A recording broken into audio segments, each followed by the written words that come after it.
ওকে, এখন এইখানে খেয়াল করো, ধরো একটা তোমার পরিবাহী এই যে গোলক আছে। তো এই যে পরিবাহী একটা এখানে গোলক আছে, এটা তোমার পরিবাহী গোলক বলতে যেগুলো পরিবাহী পদার্থ আর কি, যেমন লোহা, তামা বা অ্যালুমিনিয়াম। সো এইসব পরিবাহী পদার্থ দিয়ে তুমি যদি একটা গোলক যদি বানাও, একটা নিরেট গোলক, তো ওই গোলকের মধ্যে তুমি যদি কিছু আধান দাও, তাহলে ওই আধানগুলা মানে ওই ধরো তুমি পরিবাহীর এই যে তুমি ভিতরে এই আধানগুলা প্রয়োগ করলা, এগুলো প্লাসও হইতে পারে মাইনাসও হইতে পারে। এখন দুইটার ক্ষেত্রে আমি এখন এটা দেখাবো। এখন এইখানে এই খেয়াল করো, ধরো তুমি এই পরিবাহীর ভিতরে কিছু আধান এই প্রয়োগ করলা বা আধান তুমি এই দিলা বাইরে থেকে। তো এখন এই আধানগুলা এই পরিবাহীর ভিতরে থাকবে না, এরা পরিবাহীর ভিতরে না থেকে এরা হচ্ছে, এটা যদি পরিবাহীটা হয়, এরা সবাই পরিবাহীর পৃষ্ঠে এসে অবস্থান করবে, অর্থাৎ বাইরের এই যে পৃষ্ঠে এসে সবগুলো আধান সমভাবে অবস্থান করবে।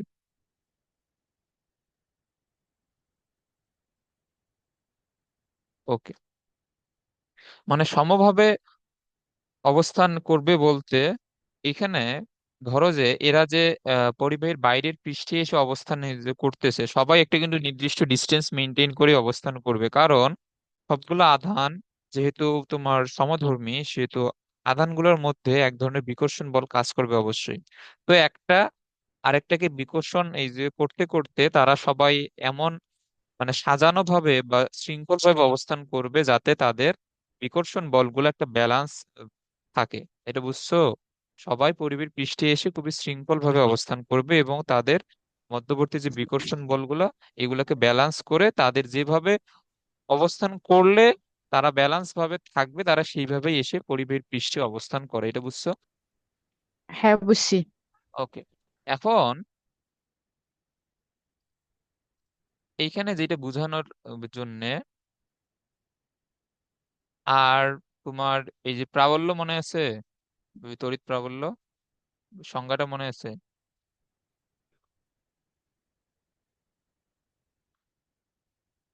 তড়িৎ প্রাবল্যের সংজ্ঞা ছিল কি? তড়িৎ প্রাবল্যের সংজ্ঞা ছিল কোন একটা আধানের তড়িৎ ক্ষেত্রে আমরা যদি একটি একক ধনাত্মক আধানকে বাইরে থেকে নিয়ে আসি, তাহলে সেটি যে বল অনুভব করবে সেই বলটাকে আমরা হুম। বলতাম ওই বিন্দুতে তড়িৎ প্রাবল্য।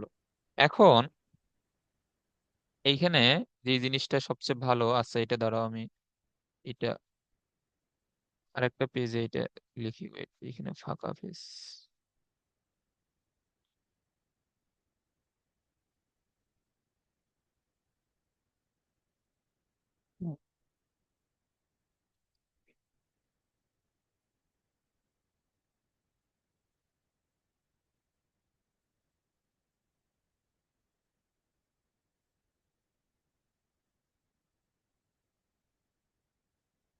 হ্যাঁ, এখন এইখানে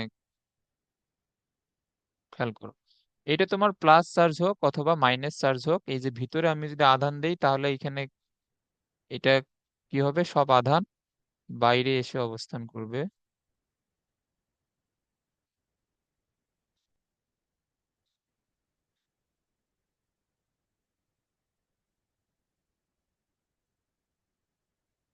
আচ্ছা, কালকে মেবি অনেকগুলো জিনিস লিখে দেওয়া হয় নাই, মানে তড়িৎ বলরেখাগুলো পরস্পরকে ছেদ করে না এবং তড়িৎ ক্ষেত্রের বাইরে অসীম, এবং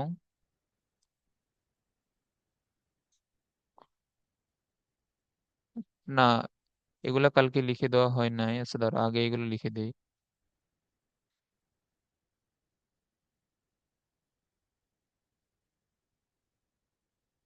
এই পেজটা তো নাই। আচ্ছা ধরো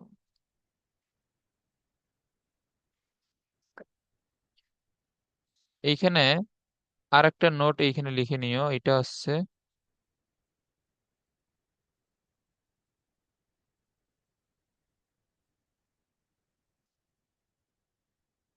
তড়িৎ বলরেখা যতদূর পর্যন্ত বিস্তৃত থাকবে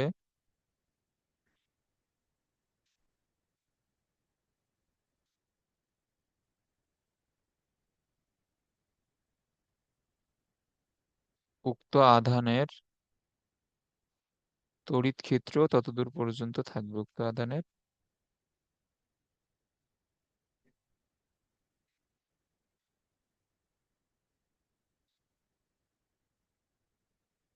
ততদূর পর্যন্ত থাকবে। এইটার মানে হচ্ছে যে আমরা তো কালকে তড়িৎ ক্ষেত্র সম্পর্কে পড়ছিলাম যে একটা আধানে যতদূর পর্যন্ত তার প্রভাব আহ বিদ্যমান থাকে, আমরা সেটাকে বলতাম ওই আধানের জন্য তড়িৎ ক্ষেত্র বা ইলেকট্রিক ফিল্ড। এখন এই আধানের তড়িৎ ক্ষেত্র কতদূর পর্যন্ত থাকবে এটা ডিসাইড করে এর বলরেখাগুলা এই কতদূর পর্যন্ত বিস্তৃত থাকতে এই পারে। এখন এই যে তোমার বলরেখাগুলো যতদূর পর্যন্ত যাবে ওইটা তড়িৎ ক্ষেত্র ততদূর এই পর্যন্তই বিস্তৃত থাকবে। এখন যদি তোমার বলরেখাগুলা এই পর্যন্ত যায় তাহলে এর তড়িৎ ক্ষেত্র হচ্ছে এই পর্যন্ত। এইটা একটু মাথায় রাখবে। এখন এখন এইটা আমাদের এইখানে যেভাবে কাজে লাগবে, এখন একটা জিনিস এইখানে খেয়াল করো তাহলে। আমরা যেটা জানলাম যে তোমার বলরেখা যেখানে যেখানে যাবে তড়িৎ ক্ষেত্র সেইখানে সেইখানে থাকবে। এখন এই যে তোমার ধনাত্মক আধান গুলা যে সকল, এটা একটা যে পরিবাহী এই গোলক, এখন এই পরিবাহী গোলকের সকল আধান পরিবাহী গোলকের বাইরে। এখন প্লাস আধান থেকে বলরেখা গুলা কোন দিকে যাবে বলো তো? আমরা জানি প্লাস আধান থেকে বলরেখা সবসময় বের হয়, না? এই যে প্লাস আধান থেকে বলরেখা গুলা বের হয়ে বাইরের হুম। দিকে যাবে। এখন এগুলা সকল আধানের জন্য, এই যে প্লাস আধান থেকে বলরেখা গুলো বের হয়ে বাইরের দিকে যাবে, সব আধানের জন্য না আঁকাই। ওকে, এই পর্যন্ত থাক। এখন এই বলরেখা গুলো যদি বের হয়ে সকল আধান থেকে বাইরের দিকে যায়, এই পরিবাহী এই গোলকের ভিতরে কি কোনো বলরেখা আসবে? পরিবাহী গোলকের ভিতরে? না। তো পরিবাহী গোলকের ভিতরে যদি কোনো বলরেখা না আসে তাহলে পরিবাহী গোলকের ভিতরে কি কোনো তড়িৎ ক্ষেত্র আছে? না। ওকে, আচ্ছা, আগে এটা লিখি।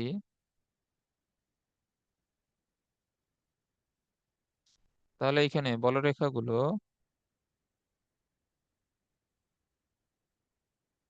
পৃষ্ঠ থেকে বের হয়ে, মানে পৃষ্ঠ থেকে বের হয়ে বলতে যেহেতু আধানগুলা পৃষ্ঠে অবস্থিত সেহেতু বলরেখাগুলো তো পৃষ্ঠ থেকে বের হবে। তো পৃষ্ঠ থেকে বের হয়ে বাইরের দিকে,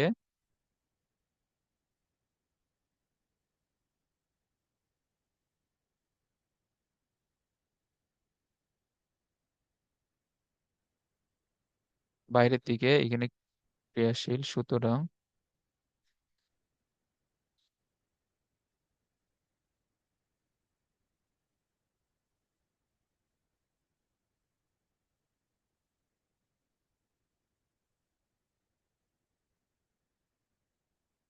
অর্থাৎ এইখানে কি পরিবাহী গোলকের অভ্যন্তরে কোনো বলরেখা নেই। আচ্ছা, একটু আগে যেটা বললাম যে তোমার বলরেখা যতদূর পর্যন্ত তড়িৎ ক্ষেত্র ততদূর পর্যন্ত, যেহেতু কোনো বলরেখা নেই এই পরিবাহী গোলকের ভিতরে, সুতরাং কি হবে, গোলকের ভিতরে কোনো তড়িৎ ক্ষেত্র থাকবে না।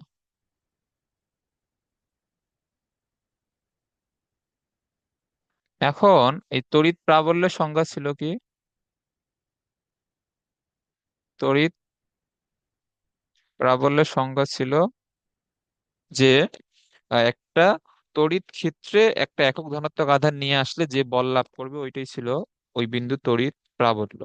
তো এখন এই গোলকের ভিতরে যেহেতু কোনো তড়িৎ ক্ষেত্রই নাই, তো এখন গোলকের ভিতরে একটা একক ধনাত্মক আধান নিয়ে আসলে কি সেটা কোনো বল অনুভব করবে? না। তো যদি বল অনুভব না করে মানে সেখানে বল শূন্য। বল শূন্য মানে কি? বল শূন্য মানে হচ্ছে প্রাবল্য শূন্য। এটা বুঝছো? বুঝছি। এটা দ্বারা এই বোঝায় যে একটা পরিবাহী গোলকের ভিতরে তড়িৎ প্রাবল্য শূন্য।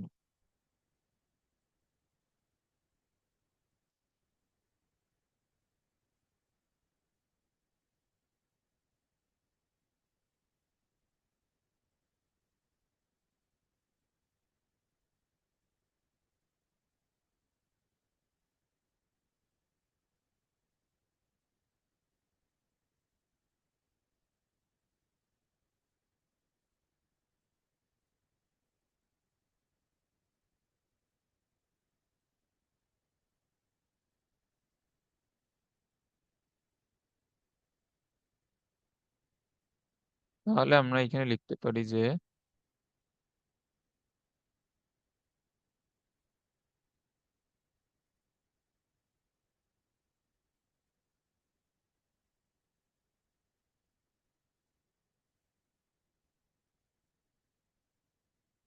পরিবাহী গোলকের ভিতরে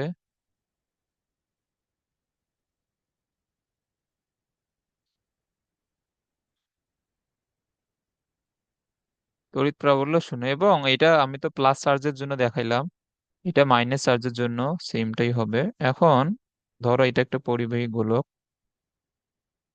এখন এর এর বাইরে তোমার যদি মাইনাস চার্জ যদি থাকে,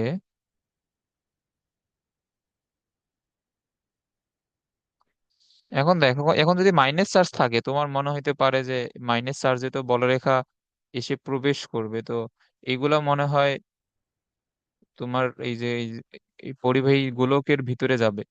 না, এরা কিন্তু পরিবাহী গোলকের ভিতরে যাবে না, কারণ কালকে যে বলরেখা পড়ছিলাম ওইখানে এই যে কি ছিল, ওইখানে ছিল বলরেখা গুলা প্লাস চার্জ থেকে বের হয়, মাইনাস চার্জ এসে শেষ হয়।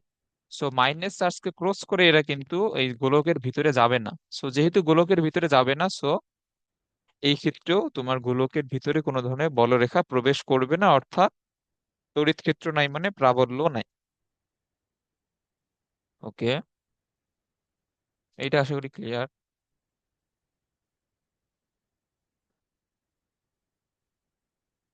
এখন এটা আমাদের একটু পরে এটা কাজে লাগবে।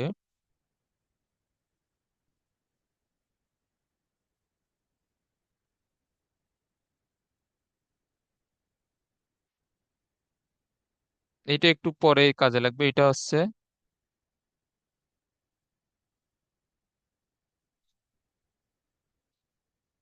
তড়িৎ বিভব। ওকে, আগে আমরা সংজ্ঞাটা পড়ি।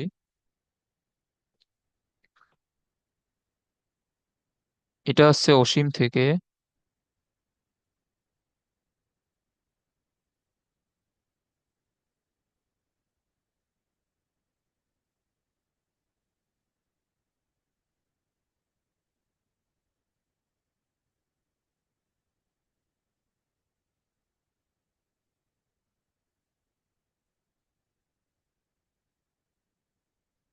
একটি একক ধনাত্মক চার্জকে তড়িৎ ক্ষেত্রের কোনো বিন্দুতে আনতে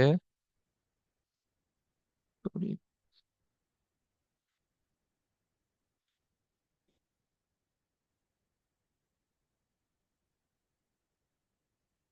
বিন্দুতে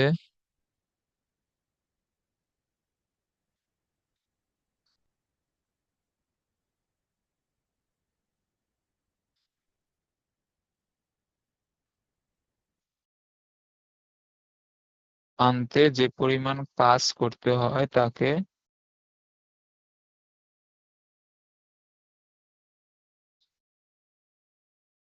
ওই বিন্দুর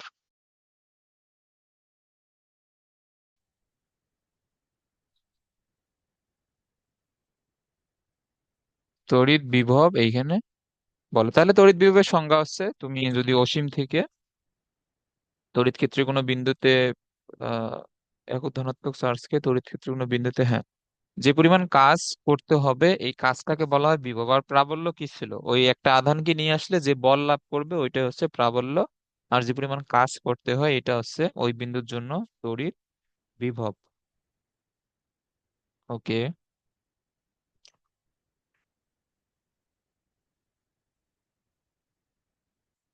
এখন আমি যদি একটা এখানে তড়িৎ ক্ষেত্র যদি এখানে নিয়ে নেই, ধরো এটা একটা তড়িৎ ক্ষেত্র।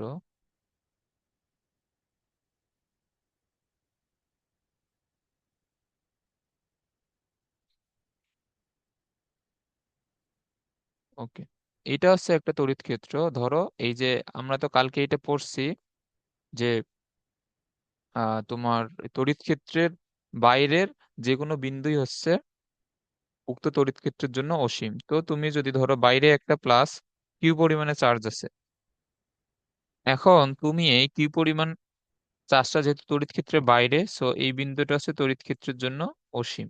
এখন তুমি এটাকে তড়িৎ ক্ষেত্রের ভিতরে এ নিয়ে আসলা।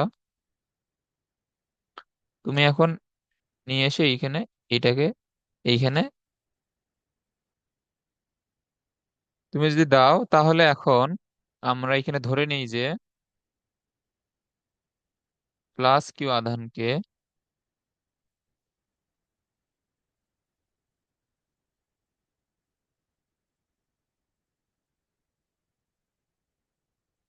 তড়িৎ ক্ষেত্রে নিয়ে আসতে এখানে কৃতকাজ যদি ডাব্লিউ হয়, তাহলে প্লাস একক আধানকে তড়িৎ ক্ষেত্রে নিয়ে আসতে যে কৃতকাজ, এটা কি হবে? ডাব্লিউ ডিভাইড বাই কিউ হবে না? এখন হুম। একক আধানকে নিয়ে আসতে যে পরিমাণে কাজ হয়, আমরা সেটাকে কি বলি? আমরা সেটাকে বলি ওই বিন্দুর বিভব। তাহলে একক আধানকে নিয়ে আসতে যে কাজ, ওইটাই হচ্ছে ওই বিন্দুর বিভব, ডাব্লিউ ডিভাইড বাই কিউ। আর এখানে ডাব্লিউ সমান তাহলে কি হচ্ছে? Q into V.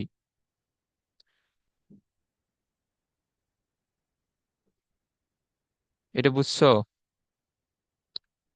হ্যাঁ, বুঝছি। ওকে। তো আচ্ছা, এরপরে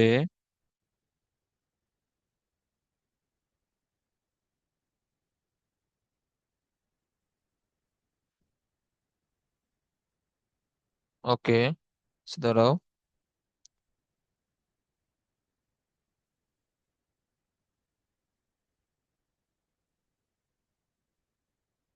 আচ্ছা, এরপরে আমরা যেটা এটা পড়বো,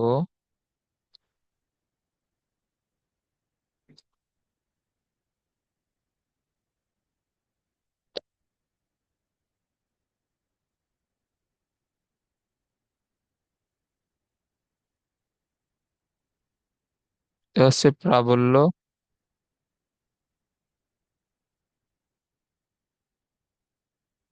এবং বিভবের মধ্যে সম্পর্ক। এখন এইখানে একটা জিনিস, এটা আসলে এটা একটু মনে রাখবা। এখন দেখো, এখন আমরা এখানে কোন বিন্দুর জন্য বিভবটা নির্ণয় করলাম? এখন আমরা বিভবটা নির্ণয় করলাম তড়িৎ ক্ষেত্রের ভিতরের একটা বিন্দুর জন্য, না? এর মানে কি? এর মানে হচ্ছে তোমার তড়িৎ ক্ষেত্রের ভিতরে এই কোনো বিন্দুর বিভব থাকে, এই যে এইটা, এই যে আমরা যে এখানে ভিটা লিখলাম, এইটা হচ্ছে মূলত তুমি যেই বিন্দু থেকে যেই বিন্দুতে নিয়ে আসলা, ওই দুই বিন্দুর মধ্যে বিভব পার্থক্য। এটা মাথায় রাখবা। এটা হচ্ছে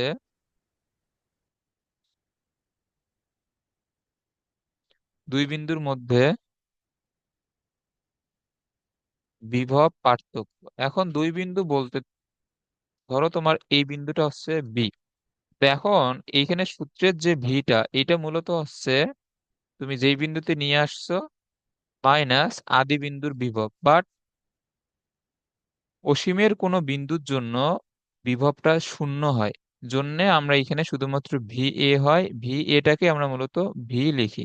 এখন যদি এটা যদি অসীমের কোনো বিন্দু হয়, তার জন্য বিভবটা শূন্য হয়। এবং এখন এটা কেন শূন্য হয় এটা আমরা এখন শিখবো, বাট এটা মাথায় রাখবা যে তড়িৎ ক্ষেত্রে বাইরের কোনো বিন্দুর জন্য বিভব হচ্ছে শূন্য, বা অসীমের কোনো বিন্দুর জন্য বিভব শূন্য।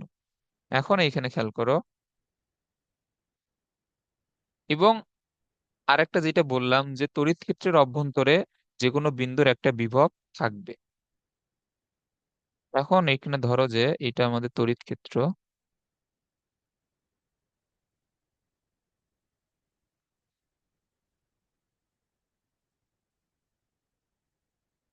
ওকে। এখন এইখানে তোমার যে ক্ষেত্র সৃষ্টিকারী আধান, এটা হচ্ছে ক্যাপিটাল কিউ। এখন দেখো, এখন এখানে কনফিউশন লাগানো যাবে না।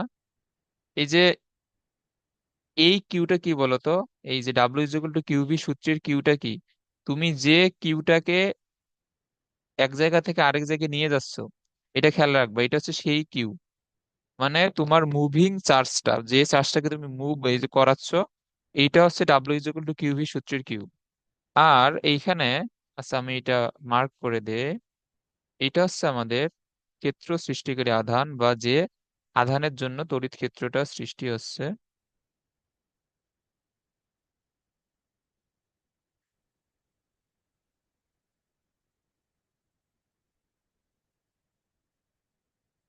ধরো এটা আমাদের ক্ষেত্র সৃষ্টিকারী আধান। ওকে, এখন আমি এইখানে ওই তড়িৎ ক্ষেত্রের একটা পয়েন্ট এ ধরে নিলাম, আর একটা পয়েন্ট এইখানে বি ধরে নিলাম। তো এখন তুমি যদি এইখানে +1 কুলম চার্জের একটা আধানকে তুমি যদি এইখানে মুভ করাইতে চাও, এখন ধরো যে এই ডিস্টেন্সটা হচ্ছে আর, এই যে এবি সমান হচ্ছে আর। ওকে, তো এই আধানটা তোমার যদি প্লাস হয়, এখন ধরো যে তোমার প্রথমে +1 কুলম আধানটা এইখানে আছে, এরপরে এইটাকে তুমি এই জায়গাতে নিয়ে আসছো। তো এই যে তড়িৎ ক্ষেত্রের মধ্যে +1 কুলম আধানের উপর যে ক্রিয়াশীল বল, এটাকে কি বলে? প্রাবল্য। হ্যাঁ, প্রাবল্য বলে। ওকে,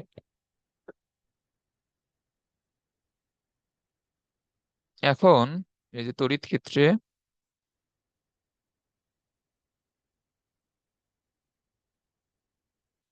+1 কুলম আধানের উপরে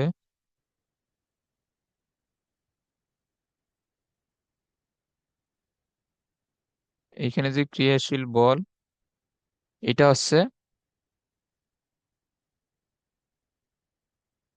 প্রাবল্য। আর এই এই আধানের এই সরণ এই কতটুক, আধানের সরণ, আর হ্যাঁ, এর হচ্ছে আর। ওকে, তাহলে আধানটিকে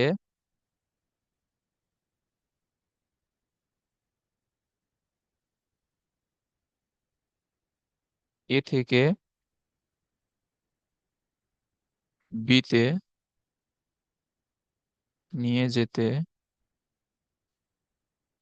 কৃত কাজ, আমাদের ডাব্লুর এই আমাদের ইয়ে কি F × S না, আমাদের নর্মাল সূত্র। হুম হুম, এখানে এফ কোনটা বলো তো? এফ হচ্ছে এই যে প্রাবল্যটাই। তাহলে প্রাবল্য এস হচ্ছে আর, এটা বুঝছো?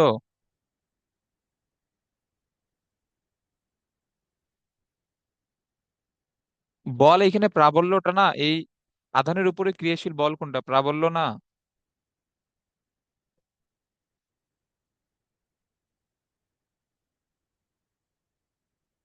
এটা বুঝো নাই?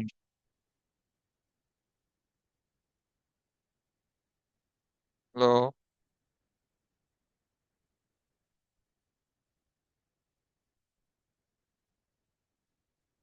তুমি কি মাঝে মাঝে মিউট হয়ে যাও নাকি? বুঝি না। আচ্ছা, এটা এটা বুঝলে সামনের দিকে যাই। এখন দেখো, এখন এইখানে এই যে কি হবে, W হচ্ছে, আমরা আগের স্লাইডে যেটা পড়লাম যে আমাদের W হচ্ছে Q × V। ওকে, এখন এখানে W হচ্ছে Q × V,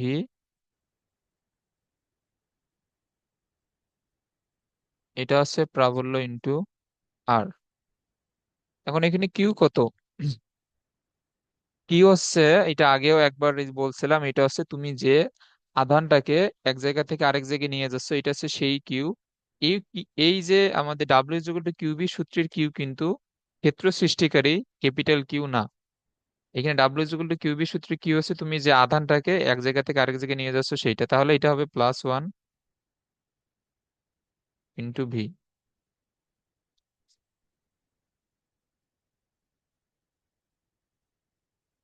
এটা হচ্ছে প্রাবল্য ইন্টু আর। তাহলে এটা যদি ভি হয়, আমরা যদি প্রাবল্যকে ই দ্বারা প্রকাশ করি, এটা হচ্ছে আর। তো এটা হচ্ছে মূলত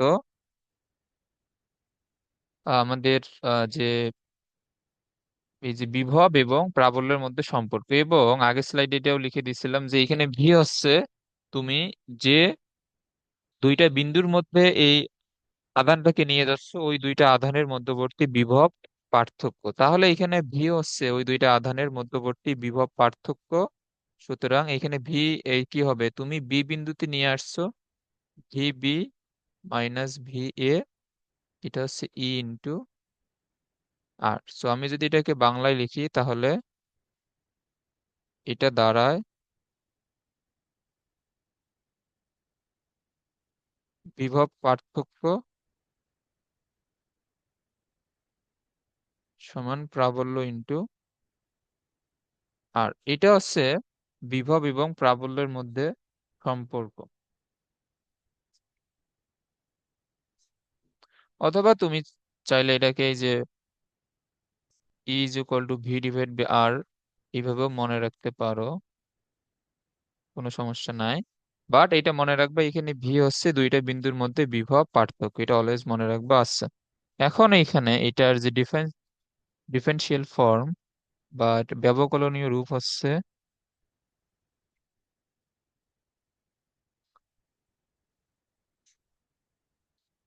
এটার ব্যবকলনীয় রূপ হচ্ছে আহ ই সমান হচ্ছে মাইনাস ডিভি বাই ডি আর। এটা হচ্ছে ব্যবকলনীয় রূপ, এটা মুখস্থ রাখতে হবে। এটার আমাদের বিভিন্ন ডিফারেন্সিয়েশন করে টোরে এটা আসে তোমার, এটা নিয়ে কোনো কাজ নাই এই চ্যাপ্টারে, তোমার জাস্ট এটা মুখস্থ রাখলেই হবে যদি এমসিকিউ তে আসে যে এটির ব্যবকলনের রূপটা কি, is equal to minus DV divide by D R. এখন আমরা এখান থেকে যে সূত্রটা পাই,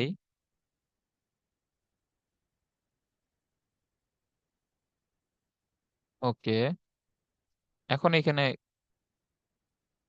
খেয়াল করো, তড়িৎ বিভব,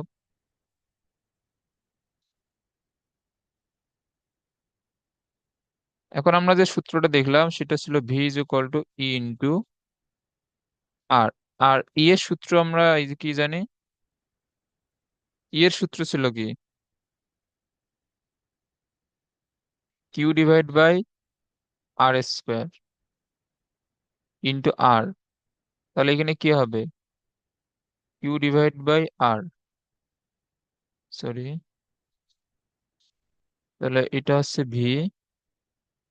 আর কে মানে আমরা জানি এটা হচ্ছে 1/4 পাই এপসাইলন নট, এটা হচ্ছে কিউ ডিভাইড বাই আর। এখন এটাই হচ্ছে আমাদের বিভবের সূত্র। এখন এখানে কিউ কোনটা, কিউ হচ্ছে তোমার ক্ষেত্র সৃষ্টিকারী যে আধান, এইটা এটা খেয়াল রাখতে হবে, এটা হচ্ছে,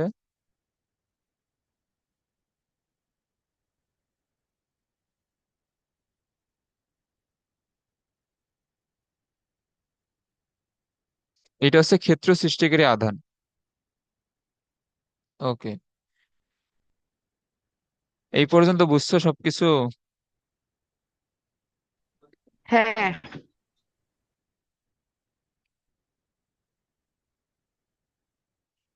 আচ্ছা, এখন এইটা আমাদের একটু পরে লাগবে, এই যে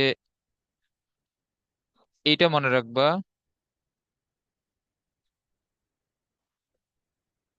যে বিভব পার্থক্য সমান কি, বিভব পার্থক্য সমান হচ্ছে প্রাবল্য ইন্টু দূরত্ব, বিভব পার্থক্য সমান প্রাবল্য ইন্টু দূরত্ব। সো এটা দ্বারা আমাদের এইখানে যেটা কাজে লাগবে,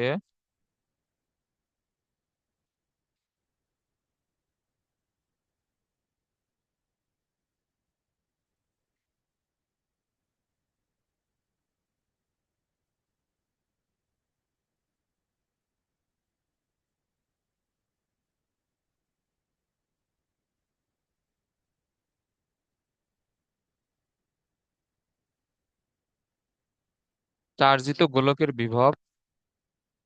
সো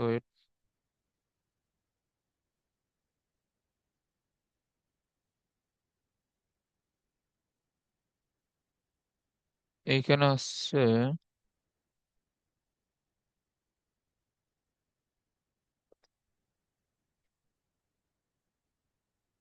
এখন এইটা যদি আমাদের গোলক হয়, আমরা জানি এর ভিতরে আধান দিলে সকল আধান এর বাইরের পৃষ্ঠে গিয়ে অবস্থান করে, এবং আমরা এটাও শিখছিলাম যে এর এর ভিতরে তড়িৎ প্রাবল্য কত। এর ভিতরে তড়িৎ প্রাবল্য হচ্ছে শূন্য। এটা আমরা জানি। এর ভিতরে তড়িৎ প্রাবল্য যদি শূন্য হয়, ধরো যে এখন আমি এই গোলকের মধ্যে এ বিন্দু থেকে বি বিন্দুতে একটা প্লাস কিউ আধানকে নিয়ে যাব। তো এখন এ থেকে বিতে,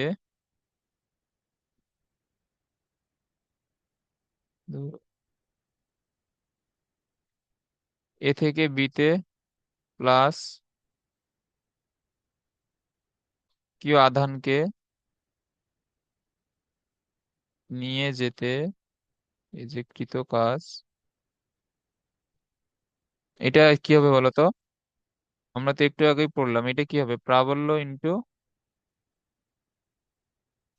ইন্টু দূরত্ব না? আর তোমার কাজ ছিল কি? কাজ হচ্ছে কিউ ইন্টু ভি, এটা আশা করি মনে আছে। তাহলে এখানে দূরত্ব যদি এ বি হয়, এবং এটা বারবারই বলছি, এখানে ভি কি? ভি হচ্ছে দুইটা বিন্দুর মধ্যে বিভব পার্থক্য। ওকে, এখন এখানে ই কত? ই হচ্ছে জিরো, যেহেতু গোলকের অভ্যন্তরে। তাহলে এটা পুরোটাই জিরো হবে, এবং আমরা যদি কিউ কে যদি ভাগ করে দেই, তাহলে এটা জিরো হবে। এটা বুঝছো?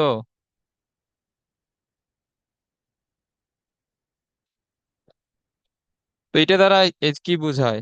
যে একটা পরিবাহী বা চার্জিত গোলকের অভ্যন্তরে দুইটা বিন্দুর মধ্যে বিভব পার্থক্য নেই। বিভব পার্থক্য নেই মানে কি?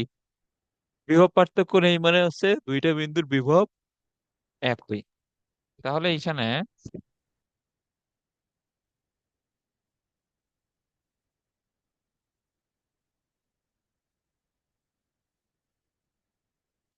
পরিবাহী গোলকের অভ্যন্তরে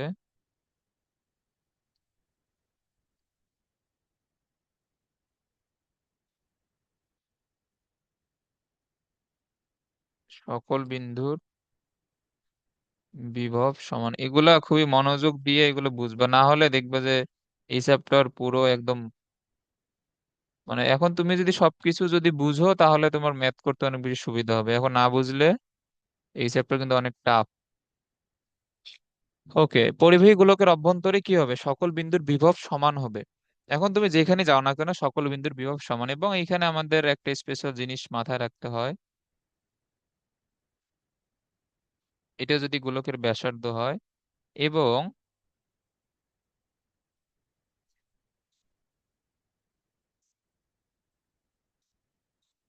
এই বিভব গোলকের পৃষ্ঠের বিভবের সমান। এই যে এই লাইনটা খুবই ইম্পর্টেন্ট। খুবই ইম্পর্টেন্ট বলতে মারাত্মক ইম্পর্টেন্ট, এটা হচ্ছে ম্যাথের ক্ষেত্রে লাগবে। এখন দেখো, এই লাইনটা দ্বারা বোঝায় যে তোমার গোলকের পৃষ্ঠের বিভব যত হবে, গোলকের অভ্যন্তরে সকল বিন্দুতে বিভব তাই হবে। এটা মাথায় রাখবা। ওকে, এখন এই ম্যাথটা এরপরে কি আছে? মধ্যবিন্দুতে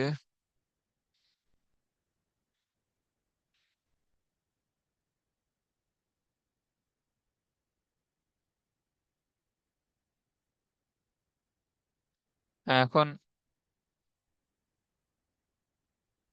এই ম্যাথটা যদি সলভ করি,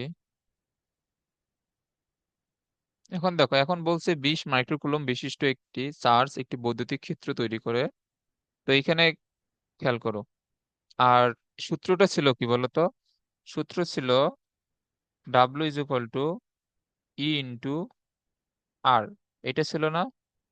আর এইখানে ডাব্লিউ সমান কি ছিল? Q into V E into R. এই সূত্রটা অবশ্যই লাগবে। ওকে, এখন তোমার ক্ষেত্র সৃষ্টিকারী আধান, আধান এখানে কোনটা? 20 মাইক্রোকুলম, এটা হচ্ছে ক্ষেত্র সৃষ্টিকারী আধান।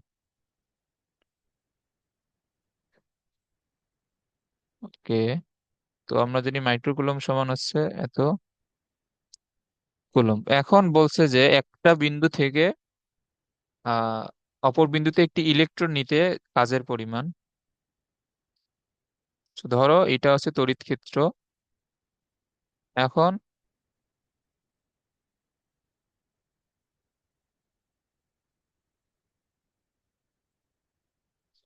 তোমার তড়িৎ ক্ষেত্রের মধ্যে এইটা হচ্ছে তোমার ক্ষেত্র সৃষ্টিকারী যে আধানটা প্লাস কিউ, অর্থাৎ এটা 20 মাইক্রোকুলম।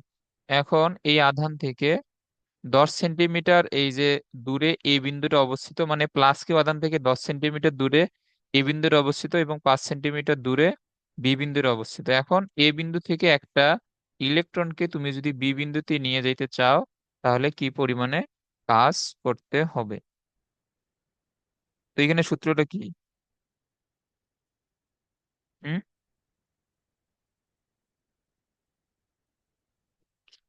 এখানে সূত্রটা কি?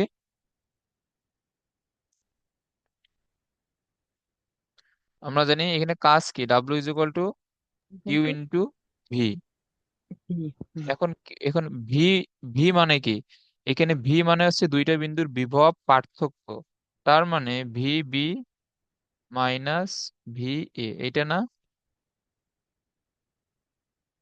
হুম। তো এখন এখানে কিউ, এইখানে এই কোনটা বলো তো, এই সূত্রের কিউ কোনটা? এটা কি 20 মাইক্রোকুলম? এই যে এই কিউটা, স্মল কিউ, এটা কি 20 মাইক্রোকুলম? না। এইটা কোনটা? তুমি যে চার্জটাকে এক বিন্দু থেকে আরেক জায়গায় নিয়ে যাচ্ছ ওই চার্জটা। এখন তুমি কি নিয়ে যাচ্ছ? ইলেকট্রন। তাহলে এখানে তোমার ইলেকট্রনের চার্জটা এখানে বসাইতে হবে। এটা কত?